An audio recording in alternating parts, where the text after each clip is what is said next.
one's bus, there's nothing for me to rob or nick. I know why. There are new rules for the buses.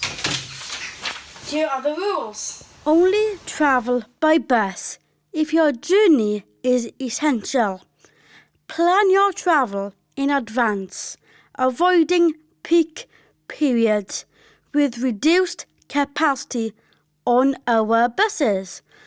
Customers may not be able to get on the first bus that arrives at the stop. Help make sure that our key workers are able to board a bus for work. You can choose to travel during a quieter times of day, usually in the afternoon.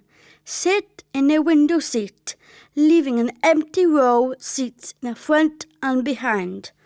On our double-deckers, consider sitting upstairs if you are able to leave the lower deck free for those with mobility issues or those travelling with children.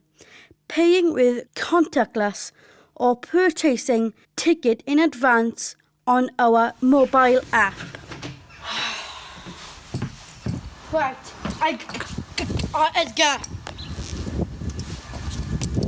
Hang on a minute. What's that? That's me. She's gorgeous, isn't she? She's lovely. And also, could you not drink?